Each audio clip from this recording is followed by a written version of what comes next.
लोग भगवत गीता के चौथे अध्याय के 16वें श्लोक को देख रहे हैं। पिछले श्लोक में आपने क्या देखा था? 10 श्लोक देखिए। भगवान ने कहा था एवं ज्ञात्वा कृतम कर्म पूर्वैरपि मुमुक्षुभिः कुरु कर्मैव तस्मात् त्वं पूर्वः पूर्वतरम कृतम। इस प्रकार जानकर कि भगवान श्री कृष्ण के जन्म कर्म दिव्य होते हैं, भगवान कर्म में नहीं बंधते हैं, उनको कर्मफल की स्पृहा नहीं होती है। कर्म किए गए, किसके द्वारा कर्म किए गए? पूर्वैः, पूर्वजों के द्वारा, तुम्हारे पूर्वजों के द्वारा भी किए गए, यानी कर्म तो किए गए, कर्म नहीं छोड़े गए। किस इच्छा, कैसे वो थे? तो कहते हैं मुमुक्षुभिः, वह मोक्ष चाहते थे, इस जगत के बंधन से मुक्त होना चाहते थे, इसलिए वह इस ज्ञान से युक्त होकर के भगवान दिव्य हैं वैसे कर्म किए, निरअहंकार से रहित होकर किए। कुरु कर्म एव तस्मात् त्वं, इसलिए तुम भी कर्म करो इसी प्रकार से जैसे पूर्व ही पूर्वतरम कृतम, जैसे पूर्व के लोगों ने कर्म किए हैं वैसे ही तुम कर्म करो। तो कोई मान लो अर्जुन कहे तो ये कर्म करने के बारे में कोई संशय है, कुछ शंका है क्या? कोई बहुत मुश्किल विषय है कि जो आप बोल रहे हैं कि जैसा पहले के लोगों ने किया वैसा ही करो, क्या इस पे कोई बहुत रिसर्च का विषय है कि बहुत कठिन विषय है? कहते हैं हाँ, मेरे पीछे बोलिए, ये कर्म क्या है, क्या मोक्ष प्राप्ति के लिए कर्म कौन सा है, और उसका फल जो आत्मज्ञान है जिसे अकर्म कहा जा रहा है वो क्या है, इसके बारे में कविजन जो ज्ञानी है वह भी मोहित हो जाते हैं। इसलिए मैं तुमको बता रहा हूं क्योंकि मैं ठीक से जानता हूं। भगवान श्री कृष्ण बोल रहे हैं, मेरे पीछे बोलिए, बोलिए, माइक पे बोलिए। किम कर्म किम कर्मेति कव्योप्यत्र मोहिताः, किम कर्म किम कर्मेति कव्योप्यत्र मोहिताः, किम कर्म किम कर्मेति कव्योप्यत्र मोहिताः, किम कर्म किम कर्मेति कव्योप्यत्र मोहिताः, तत्ते कर्म प्रवक्ष्यामि यज्ञात्वा मोक्षसे अशुभात्, तत्ते कर्म प्रवक्ष्यामि यज्ञात्वा मोक्षसे अशुभात्। किम कर्म कर्मेति कव्योप्यत्र मोहिताः, किम कर्म किम कर्मेति कव्योप्यत्र मोहिताः, तत्ते कर्म प्रवक्ष्यामि यज्ञात्वा मोक्षसे अशुभात्, तत्ते कर्म प्रवक्ष्यामि यज्ञात्वा मोक्षसे अशुभात्। किम कर्मेति कव्योप्यत्र मोहिताः, किम कर्मेति कव्योप्यत्र मोहिताः, तत्ते कर्म प्रवक्ष्यामि यज्ञात्वा मोक्षसे अशुभात्, तत्ते कर्म प्रवक्ष्यामि यज्ञात्वा मोक्षसे अशुभात्। बोलिए।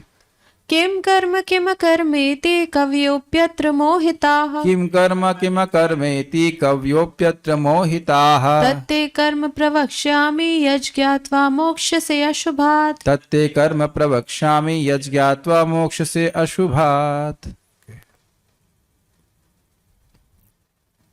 अनुवाद। कर्म क्या है और अकर्म क्या है, इसे निश्चित करने में बुद्धिमान व्यक्ति भी मोहग्रस्त हो जाते हैं। अतएव मैं तुमको बताऊंगा कि कर्म क्या है, जिसे जानकर तुम सारे अशुभ से मुक्त हो सकोगे।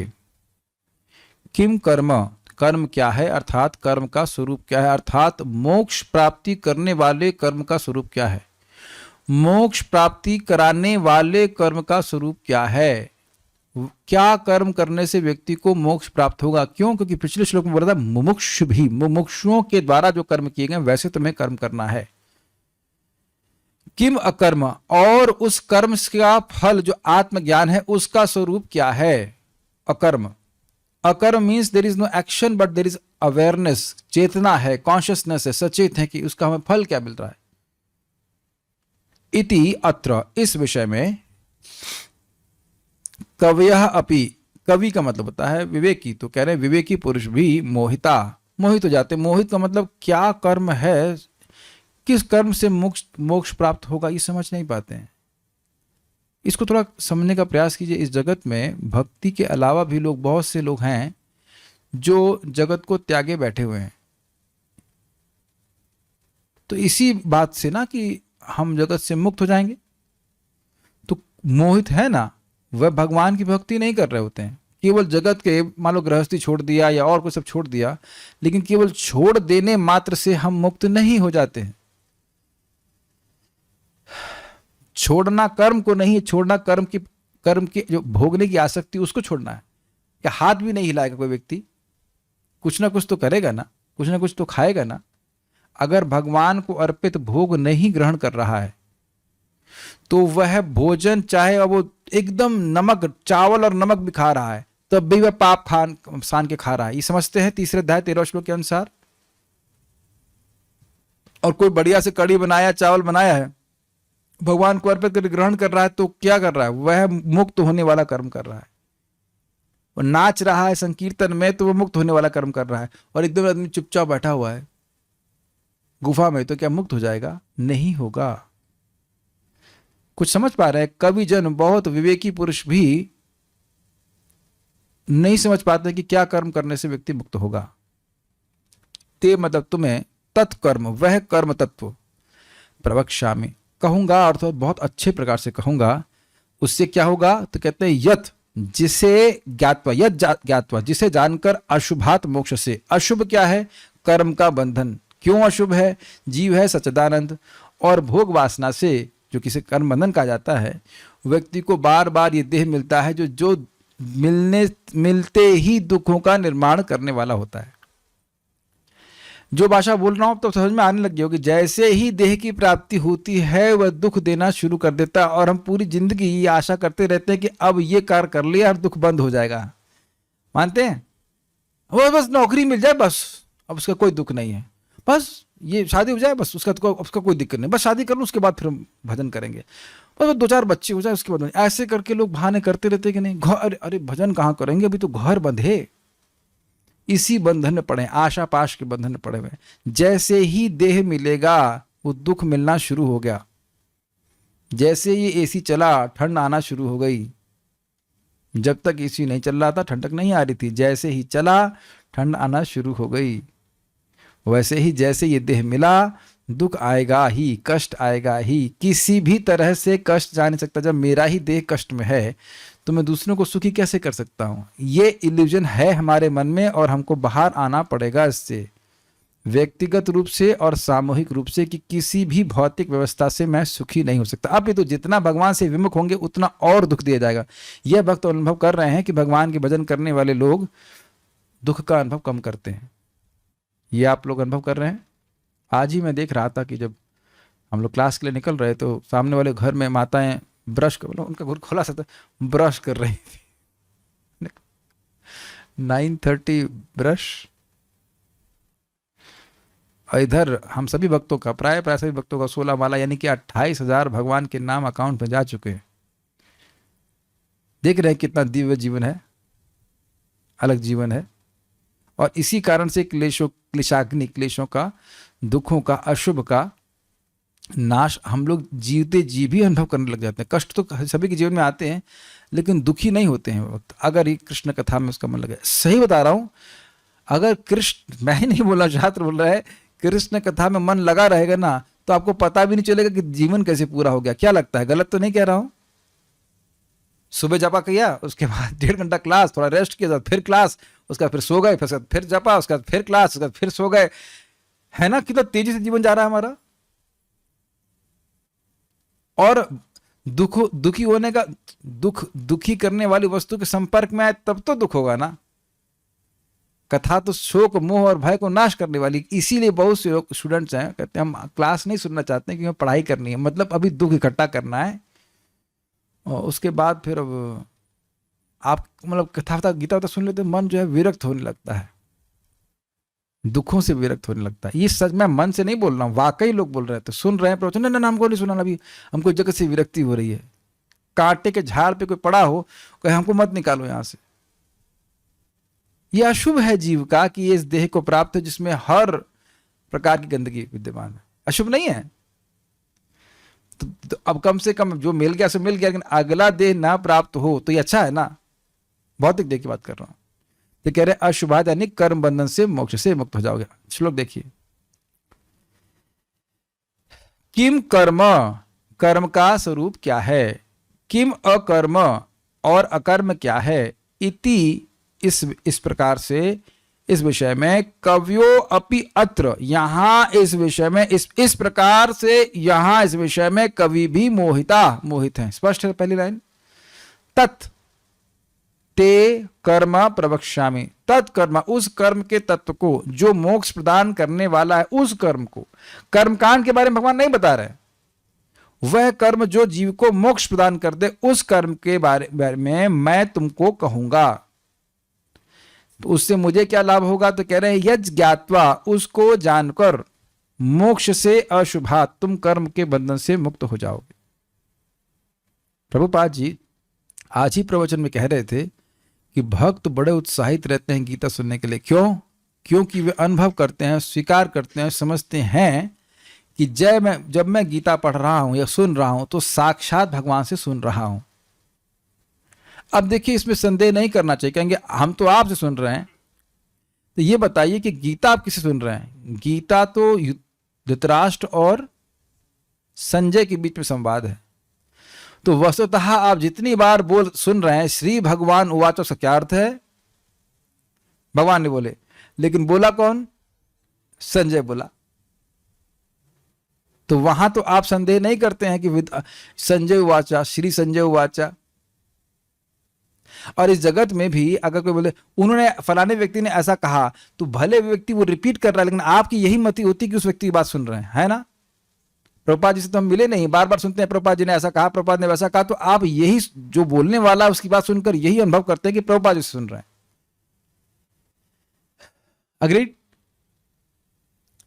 तो यही परंपरा का लाभ है। अगर उस ज्ञान को यथावत दिया जाएगा तो यही मानिए कि भगवान श्री कृष्ण बोल रहे हैं। अरे आप भगवान कृष्ण हैं, हम नहीं भगवान कृष्ण नहीं, हम भगवान के चेले हैं। चेले, चमचा, वी आर चमचास ऑफ कृष्णा, निमित्त मात्र है। हमें केवल भगवान की बात को रिपीट करना है, और यही आप लोगों को भी करना है। इसीलिए मैं जो ये आनंद देने वाली मेहनत कर रहा हूँ, सुख देने वाली मेहनत, की लोगों को ठीक ठीक समझ में आए कि क्या है भगवद गीता के शब्द, और उसको यथावत दूसरों को बताएं। And in that way you will help people to hear Bhagavad Gita from Krishna. भगवान कृष्ण भी अगर ये बोलते तो यही बातें बोलते जो यहाँ बोलते, इन द सेंस की जो श्रीधर स्वामी की टीका है वो सब भगवान की बात को ही बोल रहे हैं।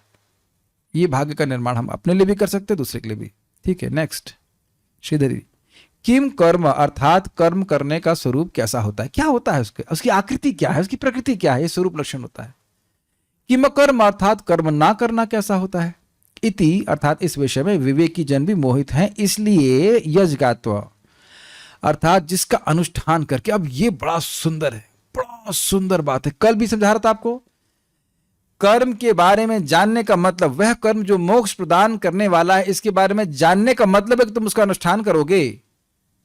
कल समझाया था ना कि बहुत बड़ी बीमारी से व्यक्ति अगर ग्रसित है और उसको दवा प्राप्त हो गई, तो अगर पूछो कि तुम क्या इस बीमारी की दवा जानते हो, तो उसका मतलब है कि उसने दवा को ग्रहण किया हुआ है, करेगा। और नहीं तो क्यों नहीं करेगा? कोई जानलेवा बीमारी है और उसको दवा पता है, दवा सुलभ है, तो व्यक्ति क्यों नहीं करेगा? अर्थात उसको पता ही नहीं है। मैं इस बात को क्लियरली समझा पा रहा हूं। लेना आसान है, अवश्य का लाभ करने वाली है, तो व्यक्ति क्यों नहीं करेगा? इसका मतलब उसे पता ही नहीं है। आप ये मत कहिए कि श्रद्धा नहीं है। अगर वाकई, जैसे मैं फिर एग्जांपल दे रहा हूं, मेरे गॉल ब्लैडर में स्टोन है, मेरे नहीं, इस शरीर के गॉल ब्लैडर में स्टोन है, ऐसे कहना चाहिए। तो अब इसका इलाज तो है नहीं एलोपैथी में, होम्योपैथी में भी है, थोड़ा थोड़ा इलाज होता है उसका। तो एक व्यक्ति ने हमको बताया, हमारे सामने दिखाया, दवा डाली, उसमें शंख डाला, शंख घुल गया उसमें। अरे ये क्या, 3 घंटे में शंख घुल गया मेरे आंखों के सामने, आंखों के सामने शंख घुल गया। हमको बड़ा विश्वास में, ये तो बड़ा अच्छी दवा है। और ग्रहण कर रहे हैं तो कुछ कुछ कम ही हो रहा है, रिजल्ट भी आ रहा है, ऐसी बात नहीं है। तो श्रद्धा तो रखनी पड़ेगी। अगर मैं गॉल स्टोन्स को घुलना चाहता हूं, समझ रहे हैं बात? और कोई तरीका तो है नहीं, कर्म तो हमें करना ही पड़ेगा जगत में, कि कर्म किए बिना रह नहीं सकते। जातु तिष्ठत कर्मकृत, और कर्म करेंगे तो फंसेंगे। तो अब हमारे पास और कोई ऑप्शन तो है नहीं, तो भगवान की बात माने कि हाँ हम कर्म बंधन से मुक्त हो सकते हैं कर्म करके। कैसे, जरा बताइए? तो जैसे ही भगवान बताएंगे तुरंत वैसे ही कार्य करना शुरू कर देगा। Make sense to you all? खाना खाने बिना रह सकते हैं? खाना खाना ही पड़ेगा। तो खाना खाएंगे तो बंधन लगेगा, बंधन लगे तो फंस गए। किसी भी एक कर्म से फंस गए तो फंस गए दोबारा जन्म लेने के लिए। ठीक, और भगवान को भोग लगाएंगे तो कर्म बंधन नहीं लगेगा, तो मोक्ष को प्राप्त हो जाएंगे। तो ये जान लेने के बाद भी नहीं भोग लगाएगा। अगर जानने के बाद भी जानने के बाद भी अगर भोग नहीं लगा रहा, इसका मतलब है मुक्त होना नहीं चाहता है। तो इसलिए बोल रहे हैं कि मुमुक्षु भी, पिछले श्लोक से लीजिए, जो मुक्त होना चाहते हैं अगर वह जान लेंगे कि मोक्ष का मार्ग क्या, तो उस पर कार्य करेंगे। नहीं समझ में आ रहा है? जैसे कि मान लीजिए भारत का जो सैनिक है उनको मालूम चल जाए कि उग्रवादियों को कैसे मारना है, कहां फंसे हैं, तो वो मारेंगे ही ना। It is make sense. जो व्यक्ति काम करना चाहता है अगर उसका तरीका बता दिया जाए तो उसको क्यों नहीं करेगा? तो ये बहुत सुंदर शब्द है, यज ज्ञात्वा, मतलब इसको जानकर इसका तुम अनुष्ठान करोगे। अनुष्ठान मतलब करोगे।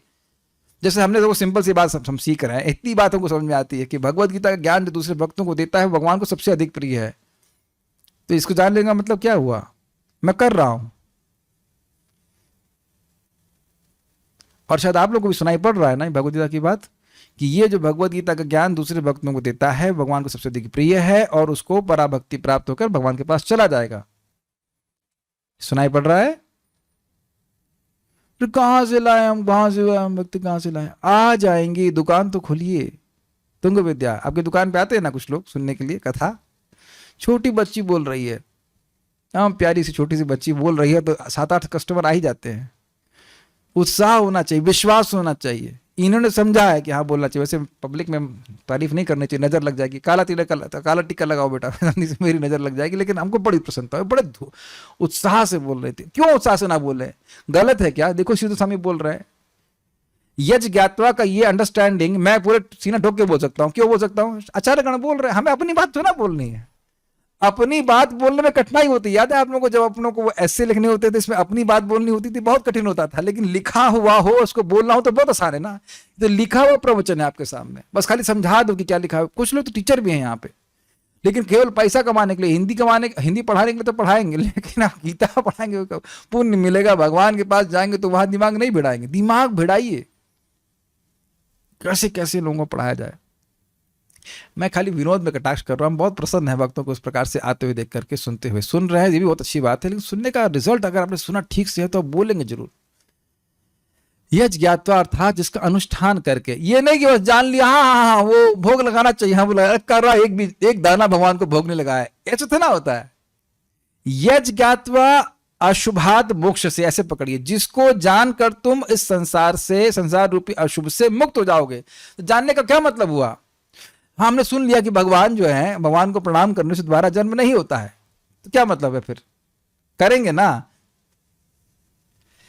देखिए बारंबार इसे थोड़ा समझने का प्रयास कीजिए। अच्छा, जान लेने से मुक्त हो जाएंगे, तो जानने का मतलब है तुम अनुष्ठान करोगे, ये अर्थ है। कितना स्वीट अर्थ है ना। यज ज्ञात्वा मोक्ष से अशुभात, अर्थात इसका अनुष्ठान करके तुम अशुभात अर्थात संसार से, मोक्ष से अर्थात मुक्त हो जाओगे। वह कर्म और कर्म तुझे मैं बताऊंगा, सुनो। श्रीपाद रामानुजाचार्य, मुमुक्षु पुरुष के लिए आचरण करने योग्य कर्म का क्या स्वरूप है? अब देखिए उन्होंने श्रीधर स्वामी की टीका को ही विस्तार किया है। कर्म क्या है, तो किसके लिए कर्म क्या है? मुमुक्षु के लिए। क्योंकि पिछले श्लोक में बोला पूर्वैरपि मुमुक्षु भी, मोक्ष की इच्छा करने वाले लोगों ने कैसे कर्म किए हैं वैसे तुम कर्म करो। तो वो कैसे कर्म किए? तो जो मुमुक्षु लोग हैं उनके कर्म का क्या स्वरूप है वह बताऊंगा। उसके बारे में कविजन मोहित होते हैं, ठीक है। और अकर्म का क्या स्वरूप है?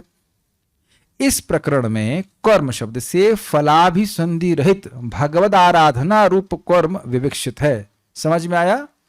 भगवान फलाभिसंधि रहित मतलब फल की इच्छा से रहित होकर भगवान की सेवा, भगवान की उपासना, वह कर्म क्या है उसका स्वरूप मैं बताऊंगा।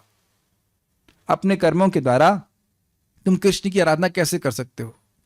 जैसे अब घर में प्राय पुरुष लोग खाना नहीं बनाते हैं, क्यों? क्योंकि सोचते वो बॉस हैं।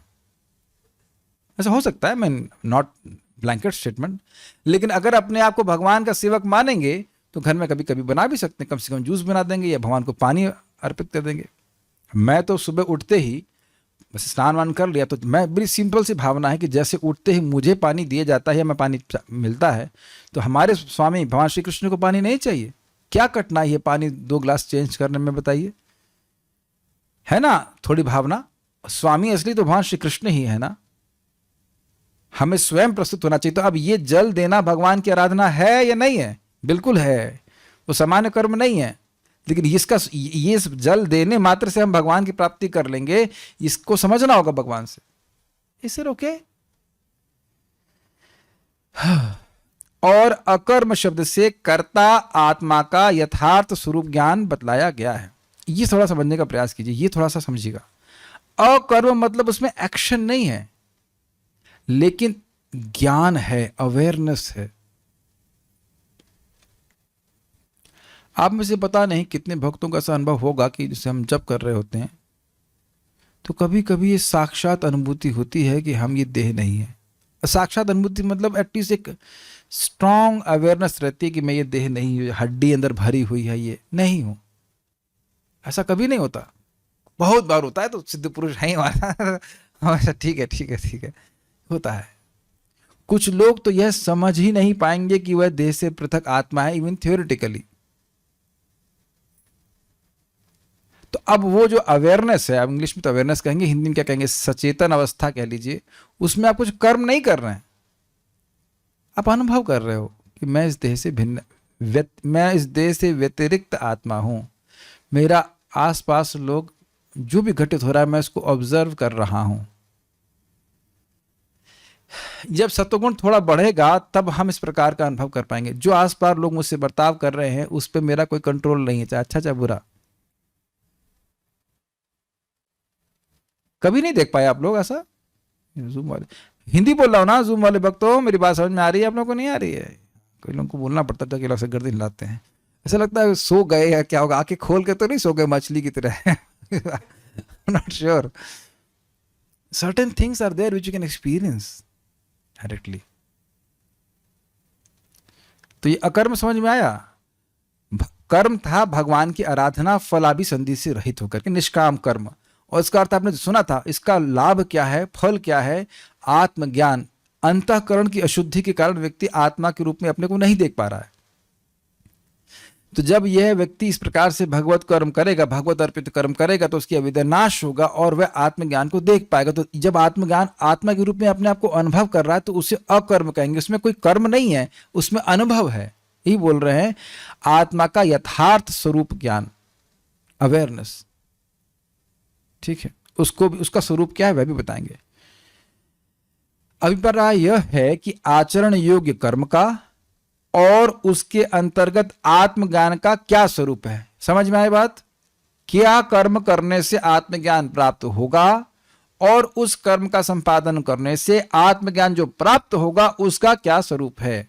तो ये अर्थ है किम कर्म और किम अकर्म का। All understandable?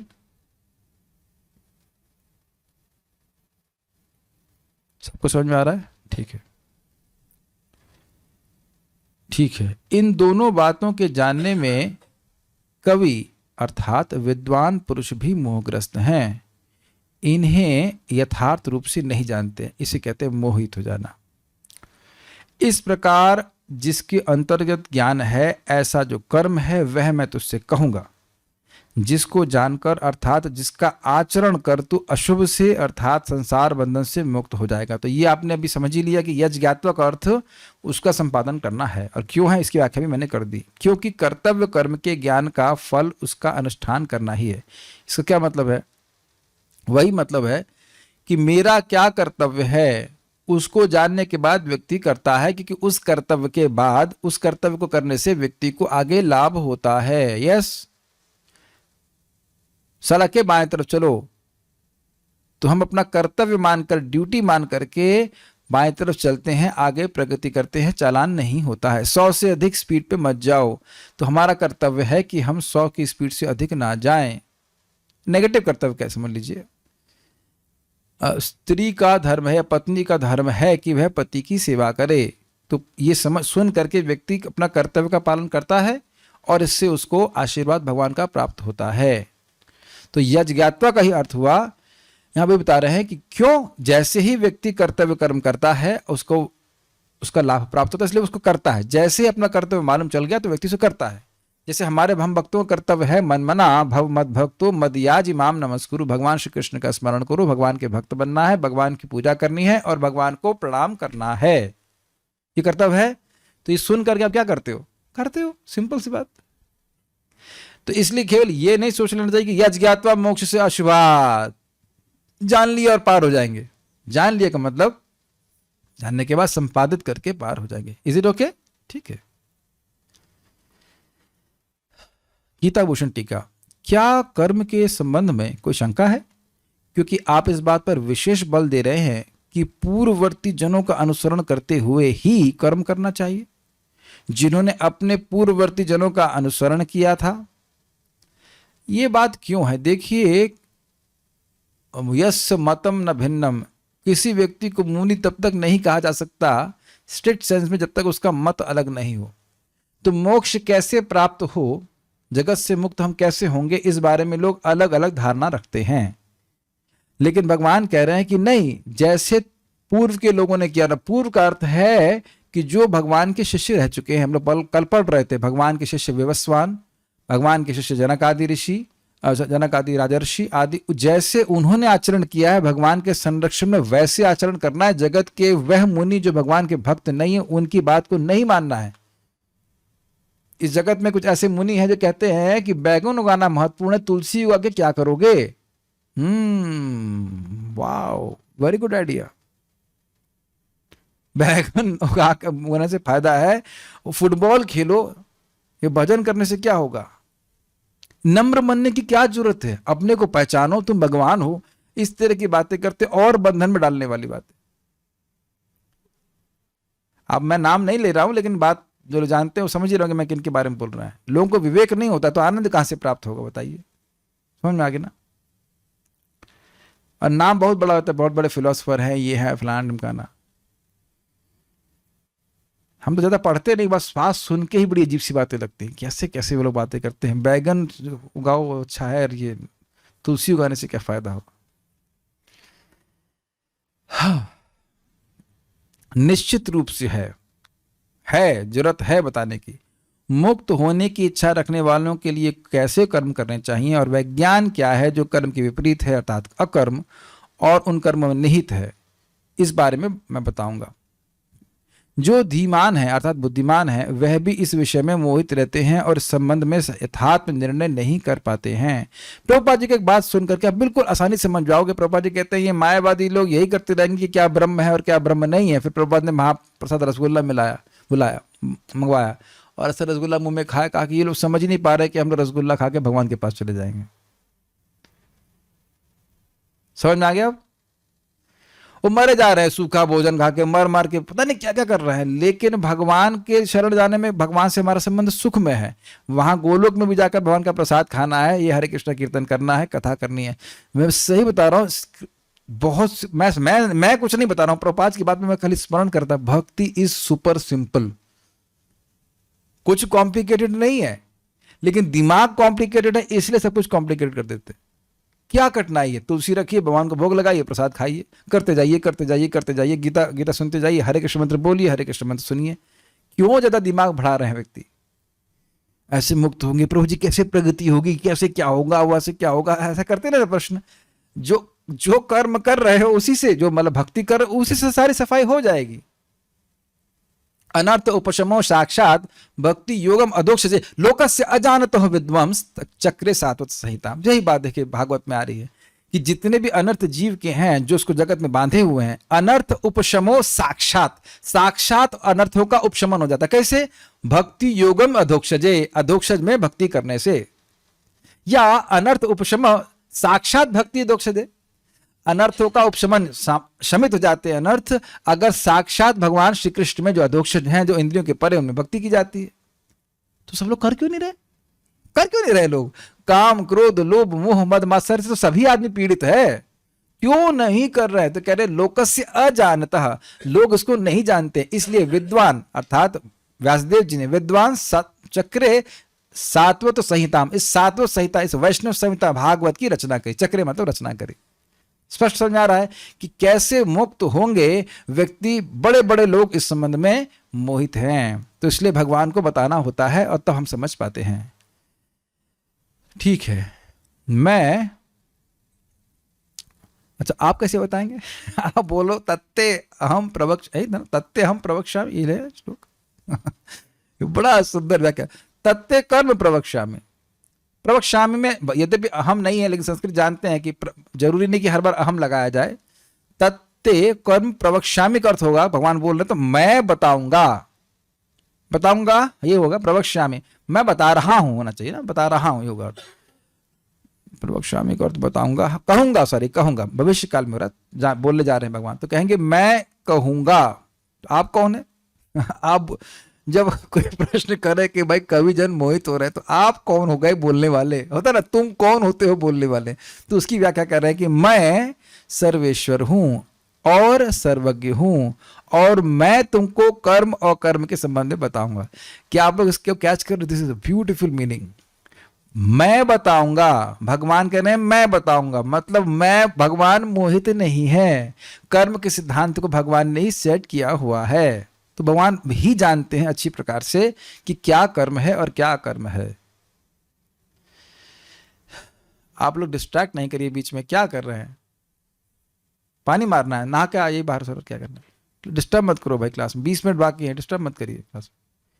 ये अशुभ है अगर क्लास में कुछ और बात जा रही है। सोना सो जाओ, कोई दिक्कत नहीं, ऐसी सामने बैठ कर।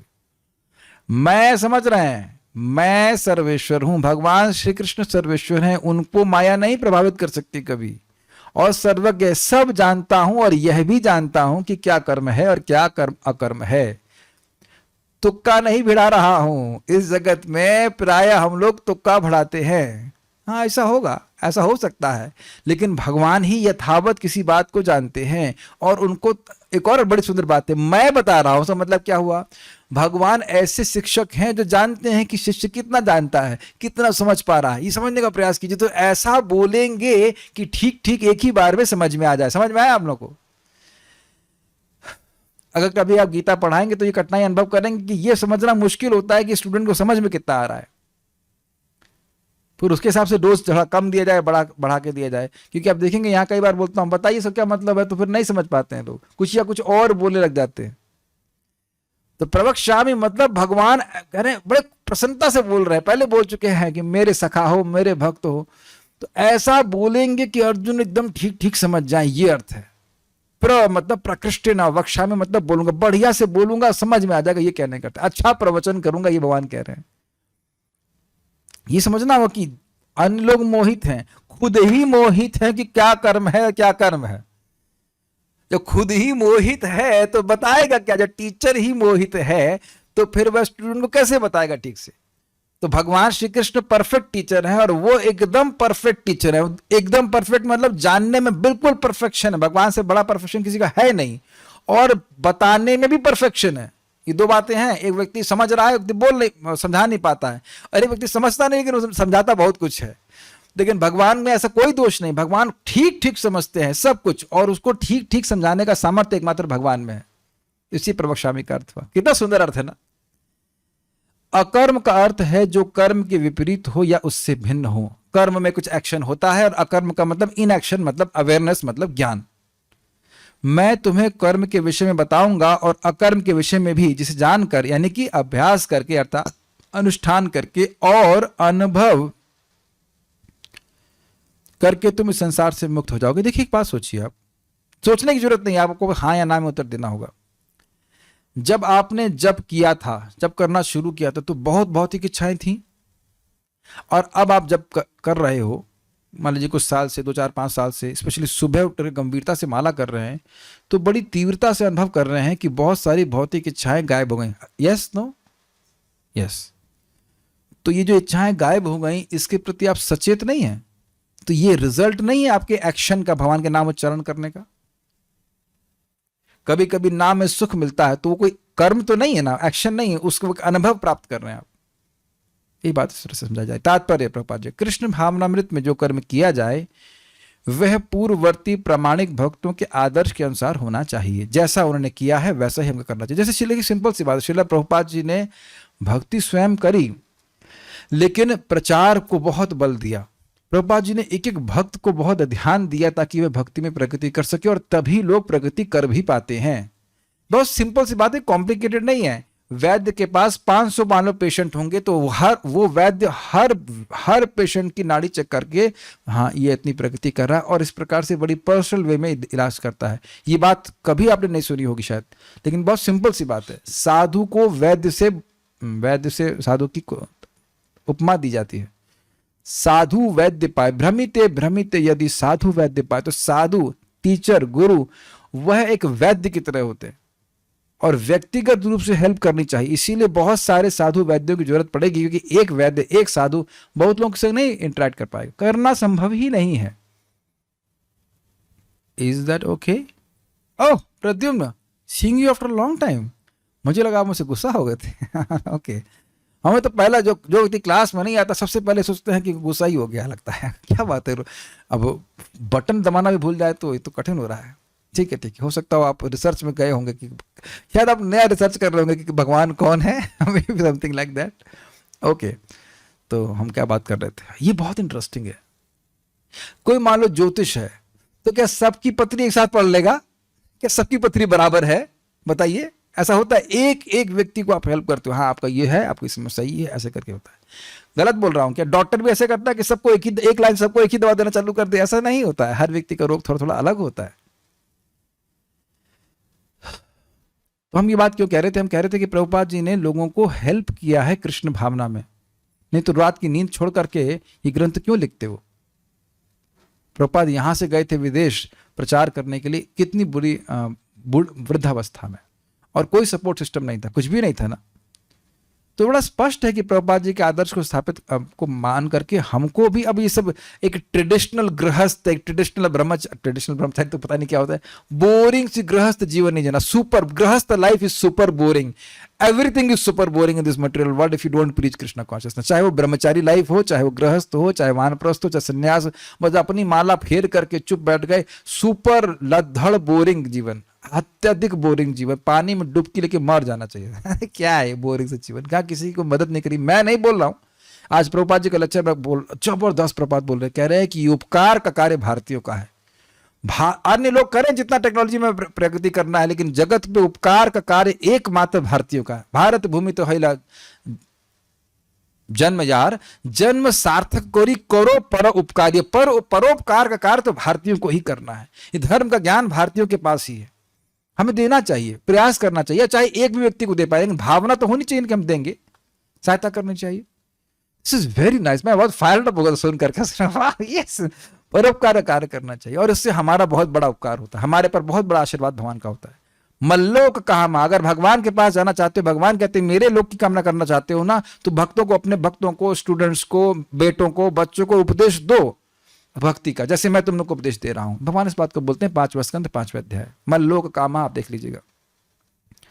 हम खाली आदर्श के बारे में बोल रहे हैं, जैसे प्रभुपाद जी ने निस्वार्थ जीवन जिया, वैसे हमने भी लोगों की मदद करनी है कृष्ण भावना को। This is nice life, otherwise super boring life, every आश्रम इज सुपर बोरिंग, फिर तो जंगल ही चले जाना चाहिए सुपर बोरिंग आश्रम। इसका निर्देश 15वें श्लोक में किया गया है, 15 लिखा ना, 15वें श्लोक में किया गया है, पूर्व पूर्वतरम कृतम। ऐसा कर्म स्वतंत्र क्यों नहीं होना चाहिए, इसकी व्याख्या अगले श्लोक में की गई है। कृष्ण भावनामृत में कर्म करने के लिए मनुष्य को उन प्रामाणिक पुरुषों के नेतृत्व का अनुगमन करना होता है जो गुरु परंपरा में हो, जैसा कि इस अध्याय के प्रारंभ में कहा जा चुका है। एवं परंपरा प्राप्तम इमं राजर्षियो विदुः सकालेन महता योगो नष्टः परंतप। कौन व्यक्ति प्रामाणिक व्यक्ति है मोक्ष प्राप्त कराने की विद्या को देने में? जो भगवान श्री कृष्ण से आने वाली गुरु परंपरा में ज्ञान को प्राप्त किया हो, अन्यथा वह प्रमाणिक नहीं है। स्पष्ट है। कृष्ण भावामृत पद्धति का उपदेश सर्वप्रथम सूर्यदेव को दिया गया, जिन्होंने इसे अपने पुत्र मनु से कहा, मनु ने इसे अपने पुत्र इक्ष्वाकु से कहा, और यह पद्धति तब से उस पृथ्वी पर चली आ रही। ये कैसे स्वीकार करें? परंपरा में स्वीकार कीजिए। और कैसे स्वीकार करेंगे? क्या हमारी उम्र स्वर्ग के बराबर है? नहीं है। अतः परंपरा के पूर्ववर्ती अधिकारियों के पद चिन्हों का अनुसरण करना आवश्यक है। वो सब मोक्ष को प्राप्त किए तो हम अपना नया पथ क्यों बनाए? यथा मत तथा पथ नहीं होता है। तुम्हारा जैसा मत हो वैसा ही तुम्हारा पथ हो जाए, ये मूर्खता है। ऐसा कहीं भगवत गीता में नहीं लिखा गया है। ओके, पथ केवल वही है। महाजनों ये न गतः स पंथा, महाजनों ने जिस पथ पे चले हैं उस पथ पे हमको चलना है। जैसे अगर आप विचार कीजिए, कहीं कहीं खेतों में और कहीं जंगलों में बड़ी बड़ी घास उगी रहती, ठीक, लेकिन जो उस रास्ते पे पहले चलते रहते हैं तो वो एक रास्ता बना देते हैं, समझ पा रहे हैं मेरी बात, और व्यक्ति उस घास को छोड़ करके उसी पथ पे चलता है, समझता है कि इस पे लोग चल चुके हैं, ये रास्ता ठीक है। उदाहरण समझ में आ गया ना? तो ऐसे ही श्लोक बड़ा सुंदर है, मुख से नहीं आ रहा, महाप्रभु का सन्यास मंत्र था वो, महात्म परात्मनिष्ठा, बहुत सुंदर श्लोक है। 10वें स्कंद या 11वें स्कंद का है, 11वें स्कंद का है, भूल गया। एनीहाउ वहां पे भी वो महाप्रभु इस बात को बोलने की, मैं भी भगवान श्री कृष्ण की शरण लेकर के इस जगत को अहम तरिष्यामि दुरंत पारम, अहम तरिष्यामि दुरंत पारम तमो मुकुंदांग्रि निषेव एव, मैं भी पूर्व के लोगों के ही समान, पूर्व के महाजनों के ही समान भगवान मुकुंद के चरणों की सेवा करके इस तुरंत, यानी कि इस जिसको पार करना बड़ा कठिन है, इस संसार सागर को पार कर जाऊंगा। बहुत अच्छा श्लोक था, लेकिन इसकी लास्ट लाइन यही है, ए अहम तरिष्यामि दुरंत पारम तमो मुकुंदांग्रि निषेव एव, इस तमोगुण के इस संसार चक्र को, संसार सागर को मैं पार कर जाऊंगा भगवान मुकुंद की, जो मोक्ष प्रदान करने वाले हैं, उनकी सेवा करके। श्लोक भूल गया, जबर टॉक में कुछ बोला था लेकिन अब श्लोक भूल गया, ठीक है। अतः परंपरा के पूर्ववर्ती अधिकारियों के पद चिन्हों का अनुसरण करना आवश्यक है, अन्यथा बुद्धिमान से बुद्धिमान मनुष्य भी कृष्ण भावनामृत के आदर्श कर्म के विषय में मोहग्रस्त हो जाते हैं। इसकी व्याख्या मैंने आपको रसगुल्ले के उदाहरण के द्वारा दे दी कि लोग सोचेंगे रसगुल्ला खा खा के ये लोग तो भोग कर रहे हैं, लेकिन वो रसगुल्ला का भगवान को अर्पित करके व्यक्ति मोक्ष को प्राप्त कर रहा है। क्या श्लोक है? यज्ञशिष्टाशिनः संतो मुच्यन्ते सर्व किल विषय भुंजते तत्वघम पापम ये पचन्तात्म कारणात्। स्पष्ट है? हाँ, श्लोक बोल रहे हैं, एताम स आस्थाय परात्मनिष्ठा अध्यासिताम पूर्वतमैर्महर्षभि अहम तरिष्यामि दुरंत पारम तमो मुकुंदांग्रि निषेव एव। 11, 23, 57, 11.23.57 आप लोग बाद में पढ़ लीजिएगा, बहुत अच्छा श्लोक है ये।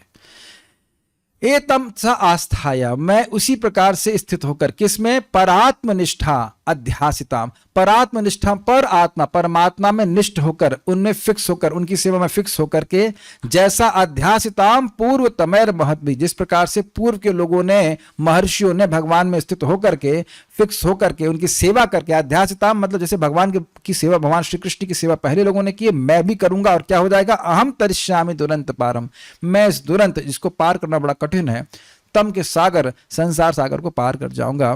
कैसे? मुकुंदांग्रि निषेव से, भगवान मुकुंद के चरणों की सेवा करके ही।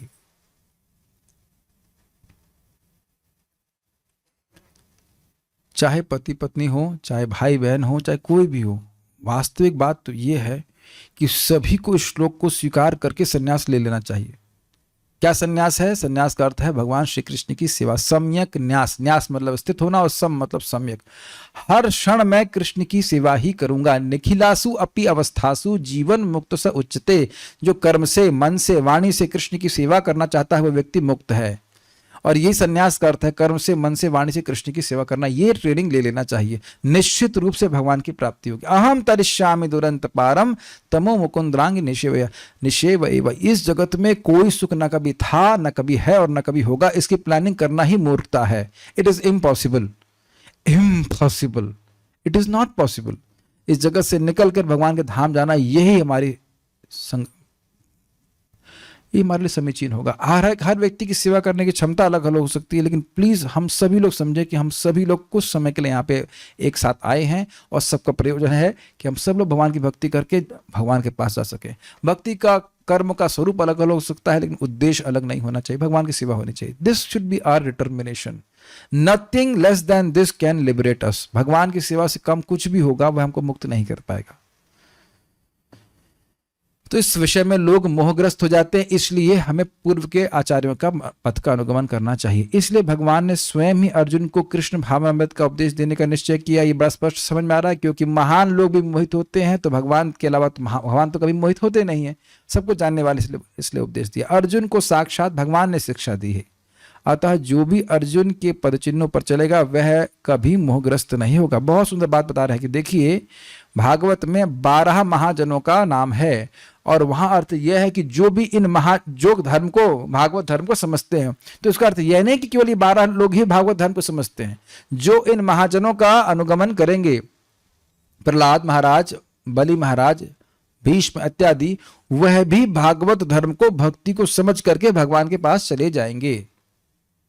तो ये महाजनों का संप्रदाय है। Is that sinking in? उन्होंने समझा कि कृष्ण भगवान हैं, कृष्ण को समर्पित हुए, और वह बोले भी कि कृष्ण भगवान हैं। ब्रह्मा जी भी हैं, ब्रह्मा जी बोल रहे न गोविंदमादि पुरुषम तमहम भजामि। तो उन्होंने हजारों लाखों साल तपस्या करके समझा, और वो हमको बता रहे हैं। तो हम लोगों को अब इसमें कुछ रिसर्च नहीं करनी है, स्वीकार करके हम भी महात्मा बन सकते हैं पूर्ववर्ती आचार्यों की बात सुन करके। Is it okay? आपको बताया था ना मैंने, स महात्मा सुदुर्लभ वासुदेवम सर्वम इति स महात्मा सुदुर्लभ। तो अब हमको हजारों लाखों साल तपस्या करने की जरूरत नहीं, प्रभुपाद जी से, गुरु महाराज से सुन करके हम स्वीकार कर लेते हैं कृष्ण भगवान, और कृष्ण की सेवा करना मेरे जीवन का एकमात्र कर्तव्य है। बस हो गए महात्मा। नाक ऐसे पकड़िए चाहे ऐसे घुमा के पकड़ो वाली बात है। क्या जरूरत है बहुत सारे जन्म लेने के लिए? क्या दिक्कत है स्वीकार करने में कि कृष्ण भगवान है?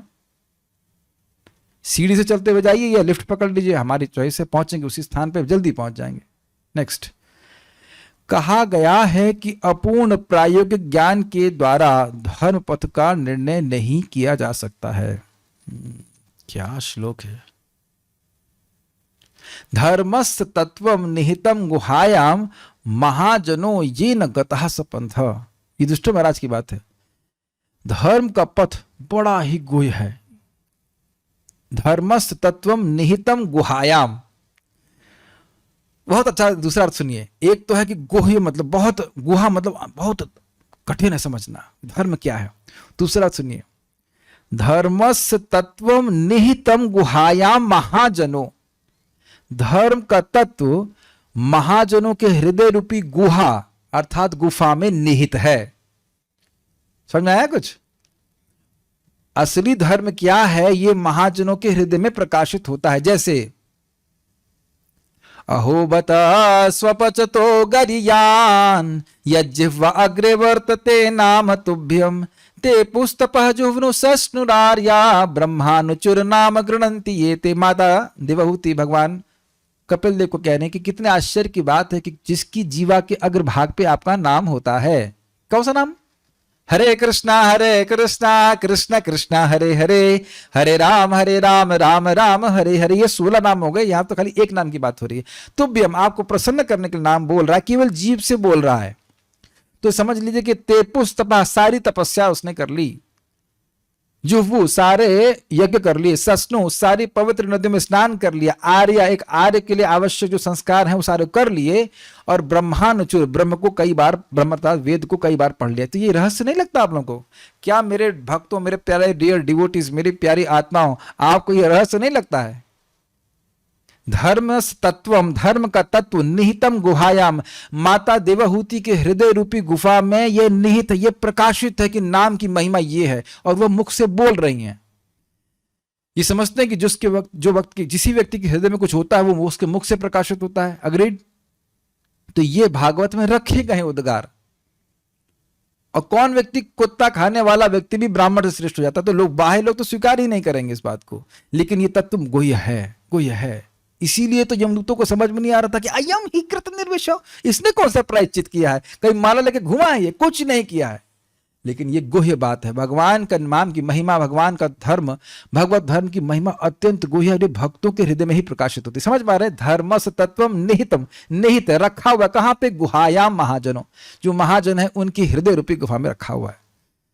धर्मस तत्वम निहितम गुहायाम महाजनों ये न गतः सपंथ। तो जिस पथ पे महाजन लोग गए हैं, भक्त लोग गए हैं, उसी पथ पे व्यक्ति को चलना चाहिए, वही धर्म का सही पथ है। ठीक? वस्तुतः धर्म को केवल भगवान ही निश्चित कर सकते हैं। धर्मम तो साक्षात भगवत प्रणीतम, भागवत 6:3-19। अपूर्ण चिंतन द्वारा कोई किसी धार्मिक सिद्धांत का निर्माण नहीं कर सकता। इसका क्या मतलब है? इसका मतलब ये है कि हम संविधान लिख करके धर्म का निर्णय नहीं कर सकते। प्रद्युम्न प्रभु, शायद आप इस बारे में अधिक जानते होंगे, पॉलिटिकल साइंस के स्टूडेंट रह चुके हैं, पॉलिटिकल साइंस और व्हाटएवर, बट आप जानते हैं कि वह वह धार्मिक साइंस नहीं है कि नहीं? अग्रीड? वो धर्म का निर्णय नहीं कर सकते।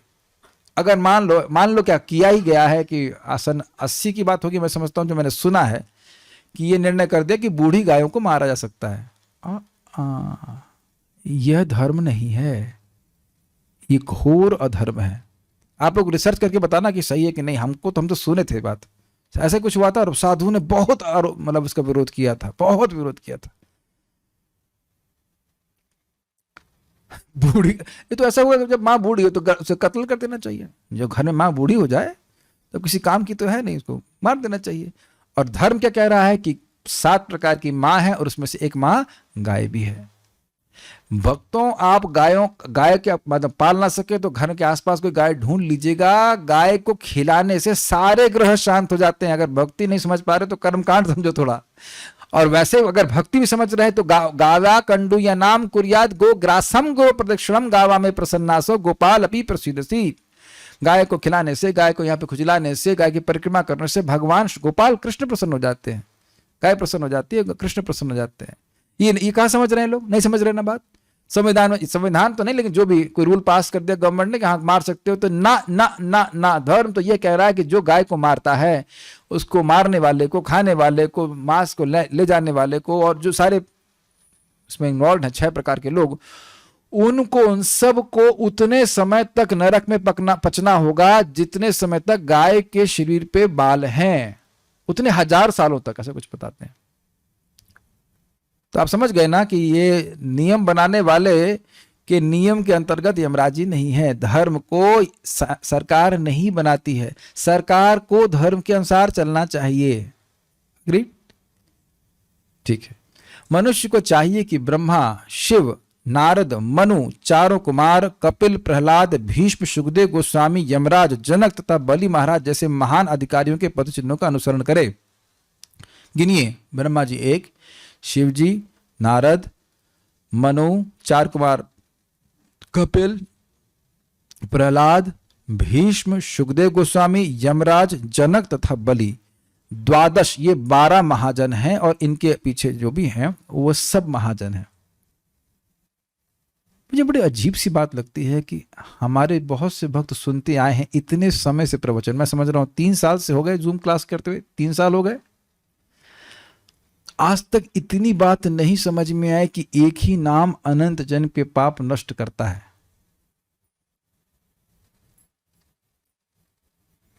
बहुत से भक्तों को इतनी बात नहीं समझ में आई। मैं इसको और खोल के नहीं कहना चाहता हूं, लेकिन इतना कहना चाहता हूं कि किसी के दोष देख रहे हैं कि किसी व्यक्ति ने यह गलती करी है, और यह नहीं समझ देख रहे हैं कि वो व्यक्ति हरे कृष्ण मंत्र कर रहा है तो वो हो चुका शुद्ध। आप पकड़े रहो उस गलती को, लेकिन भगवान नहीं पकड़े हुए हैं। मुझे भी एक व्यक्ति ने बोला था कि उनसे बहुत कुछ गलत कार्य हो गया था। मैंने कुछ नहीं, हरे कृष्णा करिए, उस कार्य को मत दोबारा कीजिए और हरे कृष्णा करिए, जो हो गया उसे भूलिए, क्योंकि भगवान भी भूल चुके हैं, डिलीट कर चुके हैं। और खुश, वो आत्महत्या तक करने वाले थे, पता है आपको, आत्महत्या करने वाले। तुमने कहा नहीं आप परेशान मत होइए, आइए हम अगले दिन आए, हमने तो उनको मीटिंग से नहीं निकाला। हम खुश हो गए, हमने कहा क्यों भाई, क्यों टाइम से नहीं आ रहे? डांटता हूं कि क्यों टाइम से नहीं आ रहे, लेकिन इसलिए नहीं कि उस गलत कर्म हो गया इसलिए डांट। कभी नहीं डांटा किसी को, आज तक कभी नहीं डांटा। लेकिन मुझे आश्चर्य हो रहा है कि इतना सो कॉल्ड भागवत के प्रेमी लोगों को भागवत की इतनी सी बात भी समझ में नहीं आई, इतनी सी बात भी नहीं समझ में आई, और भक्तों का संगत छोड़कर कुछ और करना चाहते हैं, दोष देखने के बैठे हुए हैं। हमको बड़ा क्रोध आता है इसके ऊपर। तुमने भागवत सुनी क्या, ये बताइए। अभी देखना गीता में इसी अध्याय में बोलते हैं पीछे देसी पापे, कुछ भी किसी से कोई भी गलती हो जाए, यही यमराज जी बोलते हैं 7 पातक। अगर किसी भक्त से गलती हो जाए, गलती से गलती हो जाए, भक्त लोग पाप नहीं करते हैं, तो उरुगायवाद, भगवान का कीर्तन करने से ही वो मुक्त हो जाते हैं। उन्हें कोई पश्चाताप करने की जरूरत नहीं। अपितु ध्यान दीजिएगा, अगर भक्त ने पश्चाताप करने के लिए भक्ति के अलावा कोई भी कर्म किया तो भक्ति के प्रति अपराध हो जाएगा। समझ में आया बात? मैं फिर से रिपीट कर रहा हूं, चाहे जीवन में कितनी भी गलती हो जाए, पश्चाताप हरे कृष्णा कृष्ण कृष्ण हरे हरे, हरे राम राम राम हरे हरे, अगर इसके अलावा कोई भी पश्चाताप स्वीकार किया, अर्थात आप ये कहना चाहते हो या हम ये स्वीकार कर रहे हैं कि हरे कृष्ण मंत्र से वो श्रेष्ठ है, नहीं, वो श्रेष्ठ नहीं हो सकता। एक ही नाम अनंत जन्म के पाप नष्ट करने वाला है। Make sense? ये हम यमराज जी की बात को बोल रहे हैं। क्यों? यमराज जी के बच्चों का अनुगमन कीजिए। अजामिल को जब वनपाश बांध दिया गया था, उसके बाद वो काट दिए गए, और जब यमदूत उनके पास गए तो यमराज जी सुने कि अरे नारायण बोलने वाले को हमको यमपाश बांध दिया, तो हाथ जोड़ करके माफी मांग रहे थे भगवान विष्णु से कि हमें क्षमा कर दीजिए, हम आपके भक्त गले में यमपाश बंध गए। यमराज जी सम्मान करते हैं। श्लोक हम भूल रहे हैं, वो श्लोक पहले गाया करते थे ना हम लोग, कि चित्रगुप्त कृति, क्या श्लोक था वो? बहुत अच्छा श्लोक था, हम लोग आज ही सोच रहे थे वो। उसके चरण नख को भगवान देखते हैं, बड़े ब्रह्मा जी मधुपर को बनाते हैं। किसी को श्लोक याद है? एकदम चित्त से निकल गया। एनीवेज, तो ये नाम उच्चारण करने वाले की महिमा यमराज जी बोल रहे हैं, ब्रह्मा जी बोल रहे हैं। तेनैक जन्म शमलो सहसैव हित्वा, कोई व्यक्ति मरते समय, आसुविग में प्राण छोड़ते समय अगर अपने आप गलती से भी नाम बोल दिया तो वह सारे पापों को छोड़ करके भगवान के पास चला जाता है। इस तरह से नाम की महिमा नारद जी से, ब्रह्मा जी से, मनु से, कुमारों से, भगवान की भक्ति की महिमा हम सुनेंगे भागवत में, भागवत सुनते रहेंगे, उनका अनुगमन करना चाहिए। और सभी लोग एक ही बात बोल रहे हैं, कृष्ण भगवान है, कृष्ण की भक्ति करो, कृष्ण की भक्ति असीमित लाभ देने वाली है। ओके, केवल मानसिक चिंतन द्वारा यह निर्धारित करना कठिन है कि धर्म या आत्म साक्षात्कार क्या है। समझ में आए बात? अगर भगवत गीता नहीं हो तो व्यक्ति कभी निर्धारित नहीं कर सकता कि धर्म क्या है, बल्कि यह भी बोलना कठिन होगा लोगों के लिए कि धर्म का डेफिनेशन क्या है, सनातन धर्म क्या है, नहीं पता होगा। हम लोग बोलते जरूर हैं सनातन धर्मी है, लेकिन नहीं पता है। प्रभुपाद जी ने प्रथम भगवद गीता के इंट्रोडक्शन में समझाया, सनातन मतलब जिसकी कोई शुरुआत नहीं है और जिसका कोई अंत नहीं है। और वो क्या है? वह धर्म का मतलब वह जो किसी वस्तु का इनसेपरेबल, क्या बोलेंगे, मतलब अटूट, हाँ, अटूट गुण हो, उसको धर्म कहा जाता है। जैसे चीनी का धर्म है मीठा लगना, तो उसी तरह जीव का धर्म है सेवा करना। उसका सनातन धर्म क्या है? कृष्ण की सेवा करना। प्लीज मेरे भक्तों, आप मेरी बात समझने का प्रयास कीजिए। भक्ति करने में शुरुआत में गड़बड़ होती है, गड़बड़ हो तो भी वापस भक्ति ही करना चाहिए। भक्ति ही हमारा स्वरूपगत धर्म है, उसी को सनातन धर्म कहा जाता है।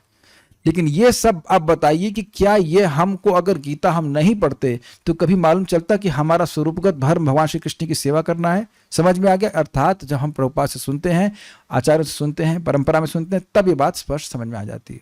इसमें हम कोई कल्पना नहीं कर रहे हैं। यद्यपि हमको ये अनुभूति भी नहीं है कि हम भगवान कृष्ण के सेवक हैं, लेकिन सहज रूप से परंपरा की बात को स्वीकार करके बिल्कुल सही कार्य कर रहे हैं। ठीक, यही बात करनी है। मानसिक ऊहपोह करने की जरूरत नहीं। भगवान कैसे खा लेते हैं? भगवान खा लेते तो रोटी वैसी की वैसी कैसे ही रहती है? ये सब प्रश्न करने की कोई जरूरत नहीं है। भगवान आपकी मन और बुद्धि के से लिमिटेड नहीं है।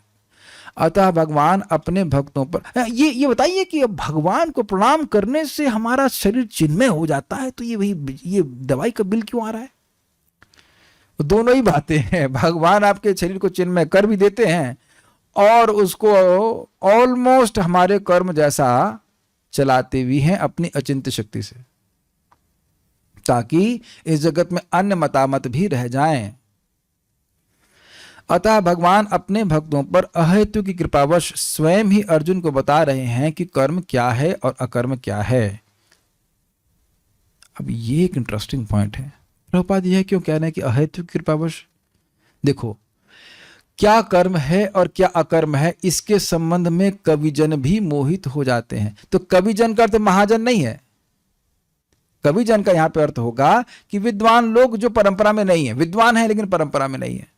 महाजन है तो वह मोहित नहीं है, क्योंकि बोला गया था भगवान के धर्म को महाजन समझते हैं। तो वो क्यों समझते हैं? क्योंकि भगवान से परंपरा में स्वीकार किया। समझ रहे हैं? तो भगवान कह रहे हैं कि क्योंकि अब अच्छा दूसरी बात, जो व्यक्ति मोक्ष के कर्म को ठीक ठीक प्रकार से करेगा उसे क्या मिल जाएगा? मोक्ष मिल जाएगा, जगत से वह निवृत्त हो जाएगा। तो जगत से जीव, जगत में पड़ा हुआ जीव दुख में है, और वो कैसे बाहर निकलेगा इस संबंध में कविजन भी मोहित है। कैच कर रहे हैं इस बात को। तो भगवान ने दयावश इस ज्ञान को दिया ताकि हम लोग ठीक ठीक समझ करके मुक्त हो जाएं। समझ में आ गया कि प्रभुपाद क्यों कह रहे हैं अहेतु की कृपावश? ठीक है। केवल कृष्ण भावनामृत में किया गया कर्म ही मनुष्य को भवबंधन से उबार सकता है। अब आप समझ ही गए होंगे, और यह लोगों को पता नहीं है, इसलिए भगवान ने कृपा करके ये ज्ञान हम लोग को प्रदान किया। अर्जुन को प्रदान किया, अर्जुन के द्वारा हमको प्रदान किया। श्लोक बहुत सुंदर है, बहुत दिन से गाए नहीं थे, गा लेते हैं एक बार। वे पंते दुरितानि मोह महिमा सम्मोह मालंबते सातंकम नखरंजनीम कलयति श्री चित्रगुप्त कृति सानंदम मधुपर्क संभृति विधौ वेधा करोत्य उद्यमम वक्तुम नाम्नि तवेश्वराभिलषिते ब्रूमः किमन्यत् परम। थोड़ा रिवाइज कर लेते हैं। अब यह श्लोक भी देखिए एकदम एक महाजन के द्वारा बोला गया। कैसे पता? श्रील रूप गोस्वामी महाजन है कि नहीं, और उन्होंने अपने पद्यावली में इस पद को रखा है, तो वह जानते हैं, वो नाम की महिमा जानते हैं, नाम का आस्वादन करने वाले रसिक भक्त हैं। तो वो कह रहे हैं कि वे पंते दुरितानि, अत्यंत भान पाप भी थरथराने लगते हैं। वेपन्ते दुरितानि मोह महिमा सम्मोहम आलम्बते, जो मोह है, भयानक मोह है, वह भी मोहित हो जाता है, सम्मोह को आलंबित यानी आश्रय लेता है।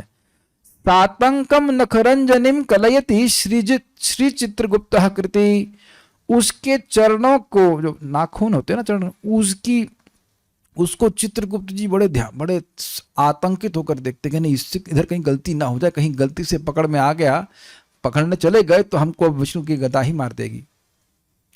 चित्रगुप्त यानी यमराज जी के असिस्टेंट उस व्यक्ति को भय से देखते हैं जो नाम, रुकिए आगे बताता हूं। सानंदम मधुपर्क संवृत्ति विधौ वेधा करोत्य उद्यमम, ब्रह्मा जी विधि, ब्रह्मा जी उसके लिए मधुपर्क बनाते। तो कहेंगे हमें तो कोई मिला नहीं, यहाँ तो खाने को मिल नहीं रहा ठीक से। वैसे खाने तो मिल ही रहा है, लेकिन है ना, आपका एक्सपीरियंस रहेगा। हो सकता है मंदिर में तो रोक देते हैं, यहाँ गृहस्थों को एंट्री नहीं है, केवल ब्रह्मचारी एंट्री है। ऐसा किया जाता है कि नहीं? हम भी करवा चुके हैं, ये अपराध हम ले चुके हैं। तो इस तरह की बात होती है, ठीक है। किसको किसको?